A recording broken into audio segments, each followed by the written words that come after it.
¿Viste aumentos que se hayan hecho esta semana? Algunos productos sí y otros no. En lácteos, algunos aumentos en lácteos he visto, sí, en productos frescos. ¿Y cuánto? ¿Podés hacer una comparativa de cuánto lo veías antes y cuánto está ahora? ¿Te acordás? Mira, algunos entre un 20 y un 30%. ¿Esta semana?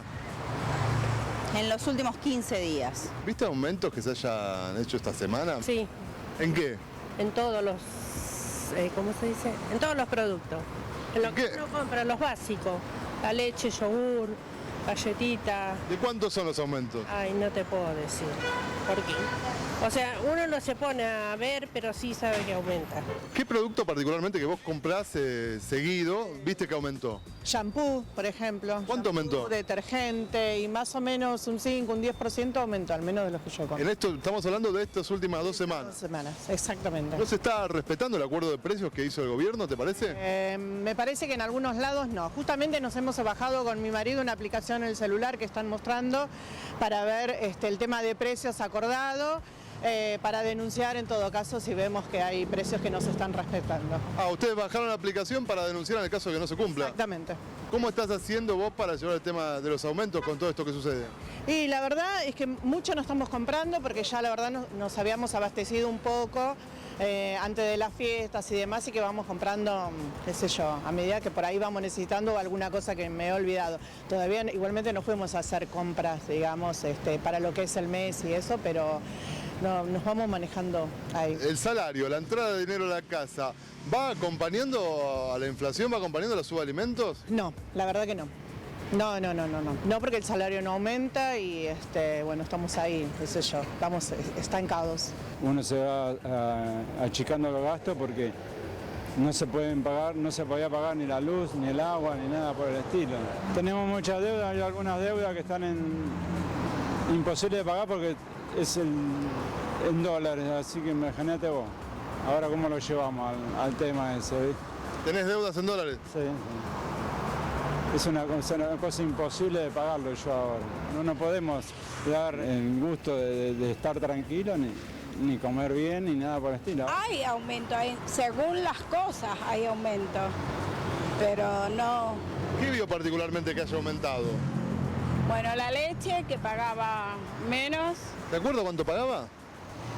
algo de 35, ¿Y hoy? está a 39,90, casi 40 pesos. La leche que consumo siempre. ¿Pensás que el tema de precios cuidados va a servir? Pienso que sí, para mí sí, pero hay que buscar, no es quedarte acá vale 100 y vos te quedas acá y lo compras, no, hay que caminar, que es lo que hago yo. En Argentina la cuestión es sencilla, parece muy complicada, pero es sencilla. Tener o no tener inflación, tener la inflación sujeta o desatada es lo que permite que los gobiernos perduren o sean devorados. Y si no, piénsenlo en la serie larga. Martínez de Hoz, con todo el poder que tenía la dictadura, no logró dominar la inflación y nunca logró bajar la inflación de 2 dígitos por año. ¿Sí? A Alfonsín se lo lleva puesto una hiperinflación. Era el hombre que había traído la democracia a la Argentina, pero nunca logró pisar la inflación y de hecho se lo lleva puesto una hiperinflación que lo obliga a entregar el gobierno antes de tiempo. Ya había adelantado las elecciones, la hiperinflación se lo llevó puesto. Al propio Carlos Menem, en el verano del 90, casi otra hiperinflación se lo lleva puesto y ahí es que desesperado deja las ilusiones de que podía haber algún tipo de solución intermedia después del incendio que se había llevado a Alfonsín por delante y lo convoca a Cavallo y adopta un plan de ajuste y de privatizaciones dramático que fue la convertibilidad y que le permite, ejemplo contrario, perdurar a Menem durante 10 años, porque el primer mandato de Menem fueron 6 años, el segundo 4. Fue el único presidente que duró 10 años gracias a la convertibilidad y ganó varias elecciones, o sea, tenía la inflación pisada y pese a la recesión, hasta que la gente se dio cuenta que la recesión y la caída de la actividad económica los iba asfixiando, Menem siguió ganando elecciones. Y hasta De la Rúa gana elecciones aferrándose al 1 a 1, que era por aquel entonces la garantía de que no hubiera inflación en la Argentina. El no tener inflación, o sea, el mantener la inflación más o menos controlada, le permite a Duhalde primero y después le permite al kirchnerismo ganar un par de elecciones hasta que la inflación se empieza a desatar. Porque cuando pierden la primera elección, allá por el año 2009, todo el mundo piensa que es por el conflicto del campo. No, no. El conflicto del campo afectaba a una parte de la sociedad y había partido a la sociedad, pero cuando uno ve los datos económicos, había habido en ese año 2008 una caída dramática de la economía, de la actividad económica, producto de la recesión mundial, que fue la crisis del año 2008, pero también se les había desatado la inflación. Y después gana Cristina en el 2011, pero porque la economía, si bien la inflación seguía alta, la economía había vuelto a crecer durante la gestión de Amadou Boudou, que por eso le dan la vicepresidencia, lo premian con la vicepresidencia, había crecido al 10%, entonces eso le permite ganar a Cristina la inflación, pero cuando Cristina empieza a ajustar, no logra la famosa sintonía fina, y en las elecciones de 2013 y 2015, con la inflación alta, vuelve a perder. Macri gana las elecciones también diciendo que él iba a lograr bajar la inflación, que era una tontería bajar la inflación, que los gobiernos tenían inflación porque eran inútiles, eran ineficientes y que eso hablaba de la baja calidad del gobernante. Pero como con esa misma promesa gana, es esa misma promesa la que se lo lleva puesto. Porque después del 2017, después de que le dan crédito otra vez a Macri con un poquito de reactivación económica, en ese año 2017, después la inflación es lo que se lo termina devorando a Macri. El gobierno de Alberto Fernández no habla demasiado de la inflación. Es verdad que el ministro de Economía, Martín Guzmán, dijo, la primera conferencia de prensa que dio, dijo, bueno, que había que tener cuidado con la emisión porque, dijo prácticamente que sería suicida seguir emitiendo. Hay mucha emisión monetaria, pero ya se vio que restringir la emisión monetaria no resolvía en la Argentina la cuestión de la inflación, porque la Argentina es un caso único. La inflación es... rompe todos los manuales de la economía. Los manuales de la economía clásica dicen que si hay aumento de precios y baja el consumo, los precios deberían tender a bajar. Bueno, no es lo que pasa en la Argentina. En la Argentina más baja el consumo, igual suben las cosas. ¿Por qué? Por especulación, por costumbre, no se sabe. Habían dejado de emitir, esto para los liberales, era decir, bueno, dejaron de emitir, entonces tiene que bajar la inflación. No, la inflación siguió subiendo, porque la inflación de tarifas se trasladaba a costos y volvía a encender el asado y la hoguera de la inflación, y esto se lo llevó puesto a Macri. El gobierno tiene que entender, me parece, que con la práctica especulativa e inflacionaria que hay en la Argentina, tarde o temprano va a tener que dar la batalla contra la inflación. O sea, el gobierno ahora habla de salir del hambre, salir de la recesión, reactivar la economía, poner la economía en marcha, pero en algún momento se va a topar con el problema de la inflación. Y los formadores de precios ya le están mostrando los dientes. ¿Qué es lo que están haciendo? Lo que mejor saben hacer.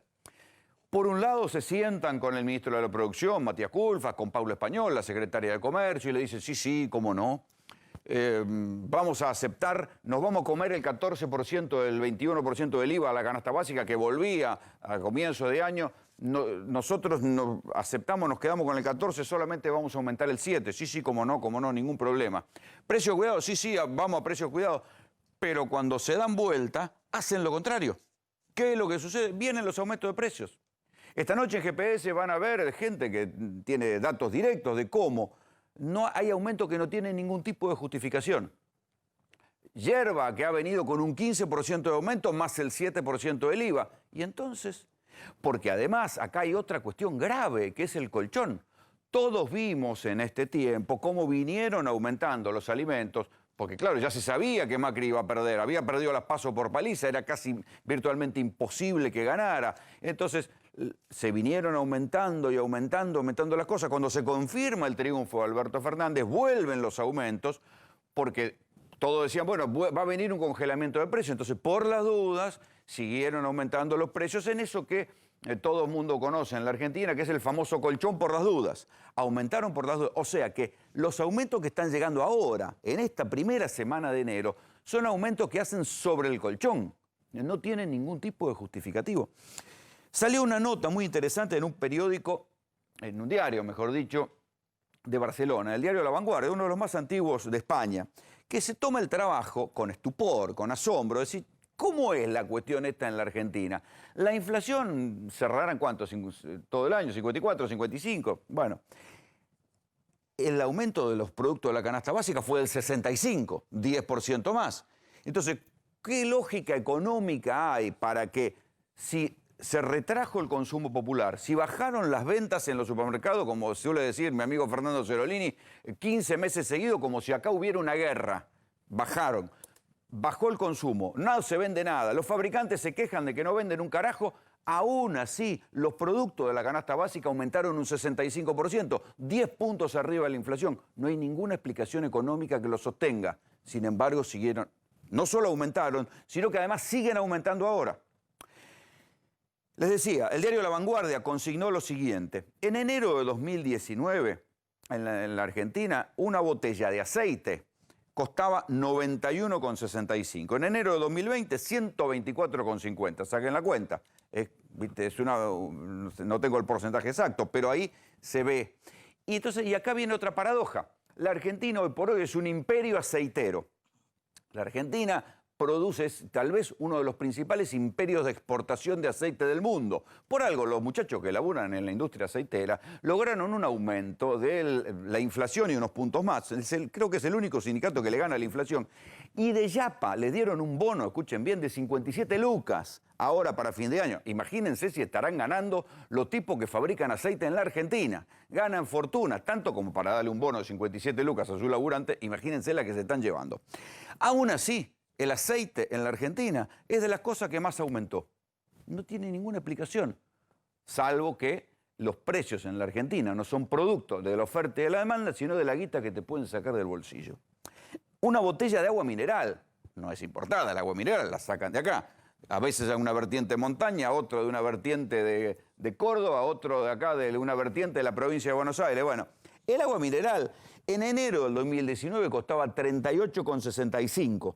En enero del 2020, 75,50. O sea, exactamente el 100%. ¿Cuál es el justificativo? Aumentó más que el dólar, más que la inflación, más que todo. O sea, los fabricantes, los tipos que forman los precios, aumentan como se les canta lo que ustedes quieran. El detergente. Enero de 2019, 69,15. Enero de 2020, 116,70. El detergente es importado, se fabrica a precio dólar. ¿Con qué lo hacen? Las burbujas son de oro, no se entiende, pero los aumentos están. Entonces ahí viene la cuestión. Ya fracasó el intento y esa explicación en parte del neoliberalismo, en parte del Fondo Monetario. Corten la emisión, cerraron la emisión de moneda, las cosas siguieron aumentando igual. El gobierno ahora está emitiendo, pero ¿qué pasa? La práctica de la inflación en la Argentina, ¿qué es lo que hace? Que los tipos que venían de no vender y de aumentar igual, ahora dicen, che, ahora hay guita en la calle, dieron aumentos, ¿por qué vamos a bajar los precios o mantener los precios si hay plata en la calle? Si aumentábamos cuando no había plata en la calle, ¿cómo no vamos a aumentar ahora que hay guita en la calle? Hay tarjetas alimentarias, hay algo de aumento en la calle, entonces volvieron a aumentar los precios. Entonces, esta es la gran pelea que va a tener que enfrentar el gobierno. Esta es una pelea que se puede dar discutiendo en los despachos. Y la verdad que la experiencia en la Argentina indica que van a los despachos y le dicen, sí, claro, sí, qué terrible, vamos a tratar de contener los precios. Se dan vueltas, se cagan de risa y mandan la lista con aumento. Porque esto es lo que pasa. En la realidad, esto es lo que pasa. Y la gente llega a la hora de comprar y dice, ¿cómo es esto? Volvemos a tener aumento. ¿Cómo se baja la inflación en los países serios? Bueno, efectivamente hay un problema de emisión monetaria. Ok, en algún momento podrán bajar la emisión monetaria, pero ya vimos que esto no alcanza. En otros países, ¿cómo se baja la inflación? Con la competencia. O sea, es una receta tan vieja como el capitalismo. Cuando los precios suben, siempre aparece otro que puede vender más barato. El problema es que en la Argentina son muy pocos los mercados transparentes. Piénsenlo de esta manera. ¿Cuál es uno de los lugares donde más baja inflación hay? La salada. Entonces dice, ¿cómo la salada? Sí, claro, porque es un mercado transparente y donde hay tanta competencia que si uno quiere vender demasiado caro un jean, aparece otro que te lo vende más barato y te lleva la clientela. Entonces el mercado de la indumentaria, no el mercado de los shoppings, donde termina hoy en la Argentina, están vendiendo, aún hoy, con el dólar solidario, en la Argentina se está vendiendo un jean en un shopping más caro que en Estados Unidos. No hay ninguna explicación. ¿Por qué? Porque en ese nivel de consumo el precio se construye en base a lo que te pueden arrancar del bolsillo. Con alguna promoción, con algún engaño, con algún perfumito lindo, terminan cobrando eso. Pero digo, en los mercados transparentes, en los mercados donde hay mucha oferta y demanda, donde hay consumo popular real, como la indumentaria, en la salada o en los lugares donde hay en Once, en la avenida Avellaneda, si alguien sube demasiado los precios, viene otro y te lo vende más barato y te lleva la clientela. Después viene la especulación del que compra mayorista y recarga y ve cuánto le puede sacar al cliente por el precio, pero eso es otra cosa. En la fruta y la verdura, siempre, cuando uno desestacionaliza la cuestión, siempre se ve que la inflación es menor que en los artículos industrializados, concentrados. Y ahora vamos a la otra explicación de por qué aumentan más esas cosas que las otras. También, por ejemplo, en la carne, si la carne no tuviera el factor dólar, porque uno no puede competir contra los exportadores, claro, sí, ahora es mucho más negocio vender la carne afuera, precio dólar, esto lo generó el macrismo también, pero la carne era un mercado un poquito más transparente, entonces cuando intentaban poner un precio, la gente dejaba de comprar y al tiempo te bajaban el precio. No te lo bajaban todo lo que le habían subido, pero lo bajaban un poco. El otro problema es el de los productos industrializados, donde ahí está la concentración, ¿sí? Y este es el otro problema grave, es que no hay competencia porque son pocos los que intervienen en ese mercado. En Estados Unidos, por ejemplo, los que venden nafta compiten por el precio. No compiten por la promoción, si te regalan una pelota, si te regalan una Ferrari, si te regalan cualquier cosa, un gorrito. Compiten por el precio. Acá en la Argentina, ustedes nunca van a ver que los que venden nafta compitan por el precio. Siempre te cobran un manguito más, un manguito menos, pero siempre se mantiene la diferencia como si lo hubieran pactado. Eso se llama oligopolio, muchachos. Bienvenidos, los reyes son los padres y el oligopolio existe. ¿Sí? Lo mismo pasa con buena parte de las cosas que se compran en artículos industriales en la Argentina. La cerveza, gracias a Dios existe la cerveza artesanal, muchachos, pero para los que les gusta la cerveza en la Argentina es fabricada por 2 fábricas. Ahora hay alguna otra fábrica tercera porque se había permitido que grandes consorcios internacionales de la cerveza fueran comprando, y entonces había un montón de marcas de cerveza, pero los fabricantes eran 2. Lo mismo con el shampoo, lo mismo con el jabón de lavar la ropa. ¿Desde cuándo un jabón de lavar la ropa cuesta 300 mangos, 400 mangos, 500 mangos? ¿Qué tiene un jabón de lavar la ropa? Nada, lo fabrican 2 tipos, una multinacional y otra multinacional. Entonces ahí es como se divide en el mercado. Por eso la gente termina saliendo a comprar los productos sueltos, donde ahí sí puede hacer diferencia. Entonces este es hasta que el gobierno no intervenga en esa estructura de formación de precios, siempre va a pasar esto. Van a ir a los despachos los formadores de precios y en esto son tanto las grandes empresas como los supermercados y le van a decir, no, sí, qué interesante, los precios cuidados, vamos a pactar con los precios cuidados, le ponen un precio cuidado barato y te suben las otras 10 cosas. Porque es así, porque no hay competencia, porque no tienen competencia. El día que tengan competencia, ese día van a bajar los precios. Bienvenidos, esto es GPS.